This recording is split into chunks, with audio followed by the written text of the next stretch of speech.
رب العالمین نے بیان فرمایا کہ پیغمبر آپ کہہ دیجیے اگر تم چاہتے ہو کہ تم اللہ سے محبت کرو یا اللہ تم سے محبت کرے تو تم میری اتباع کرو. میری اتباع کرو گے تو اس کا فائدہ یہ ہوگا کہ اللہ تعالیٰ خود تم سے محبت کرنے لگے گا اور اللہ تمہارے خطاؤں کو معاف فرما دے گا.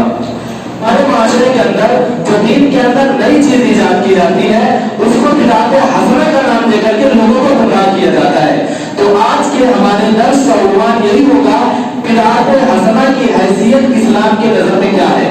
شریعت نے بدعت حسنہ کو کس نگاہ سے دیکھا ہے؟ کیا بدعت کی قسمیں ہیں یا ایک ہی قسم ہے؟ اور اگر تقسیم کیا جاتا ہے تو اس کی شرعی حیثیت کیا ہے؟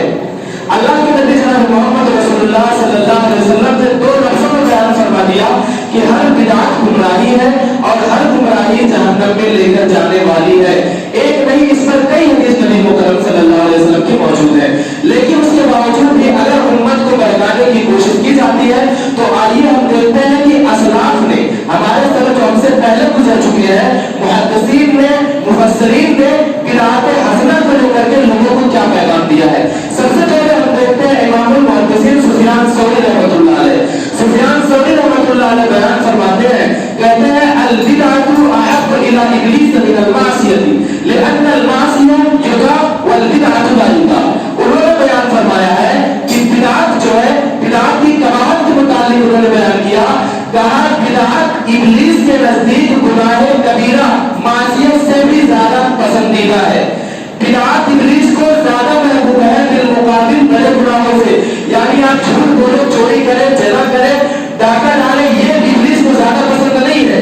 ابلیس کو زیادہ پسند یہ ہے کہ آدمی دین کے نام پر دین کے اندر نئی چیز ایجاد کرے. اس کی وجہ جانتے ہیں کیا ہے؟ سفیان ثوری رحمۃ اللہ نے بیان فرمایا کیونکہ معصیت سے آدمی توبہ کر لیتا ہے لیکن بدعت سے توبہ نہیں کرتا. ظاہر ہے کہ ایک آدمی کتنا ہی گنہگار کتنا ہی خراب کیوں نہ ہو لیکن اگر وہ کوئی گناہ کرتا ہے تو اسے اس بات کا احساس ہوتا ہے کہ ہاں یہ گناہ ہے.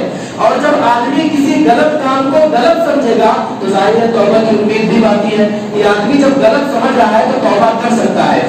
لیکن جب آدمی اپنے کسی عمل کو وہ نیک سمجھتا ہے تو پھر توبہ کرنے کی ہرگز کوئی گنجائش باقی نہیں رہتی ہے.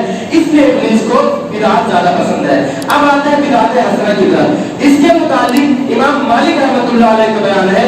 امام مالک رحمۃ اللہ علیہ بیان فرماتے ہیں کہ من ابتدع فی الاسلام بدعۃ یراها حسنہ فقد زعم ان محمدا خان الرسالہ لان اللہ یقول اليوم اکملت لکم دینکم واتممت علیکم نعمتی ورضیت لکم الاسلام دینا فما لم یکن یومئذ دینا فلا یکن اليوم دینا. میرے بھائیوں اگر امام مالک رحمۃ اللہ علیہ کے اس قول کو دنیا کے مسلمان سمجھ لے تو کعبے کے رب کی قسم کھا کر کے کہتا ہوں وہ دین کے اندر کسی بھی نئی چیز کو ایجاد کرنے کی کوشش نہیں کریں گے اور اس کو بدعت حسنہ نام دینے کی دور کی بات ہے.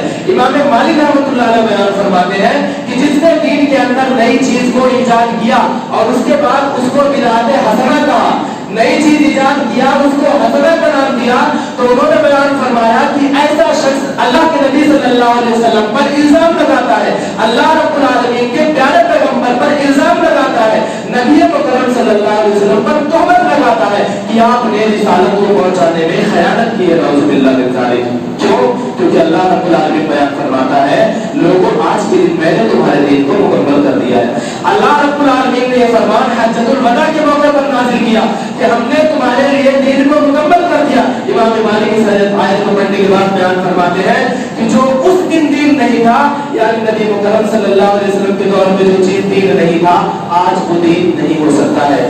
آخری بات بتا کر اپنی بات ختم کروں گا.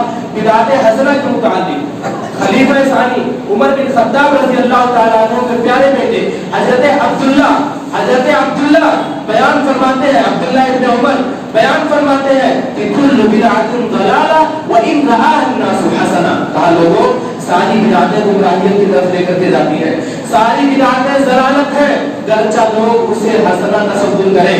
میرے بھائی نبی مکرم صلی اللہ علیہ وسلم کے پیارے صحابہ اور آپ کے صحابہ کی اولادیں کھلے الفاظ میں کہہ رہی ہے کہ جو دین کے اندر بدعت کو ایجاد کرے گا وہ اللہ کی نظروں میں مردود ہوگا ناپسندیدہ ہوگا چاہے اسے حسنہ کا نام دیا جائے چاہے اسے سیئہ کا نام دیا جائے. اور یہی قول امام مالک رحمۃ اللہ علیہ کا ہے. یہ باتیں ہمیں پیغام یہ دیتی ہیں کہ بدعت حسنہ کے نام پر دین کے اندر و تحریف کرنے کی کوشش کی جاتی ہے، دین کو مسخ کرنے کی کوشش کی جاتی ہے، اسے ہمیں اور آپ کو سمجھنے کی ضرورت ہے۔ اللہ سے دعا ہے اللہ رب العالمین مجھے آپ کو تمام مسلمانوں کو دین کو صحیح معنوں میں سمجھنے کی توفیق عطا فرمائے، آمین۔ تقبل یا رب العالمین۔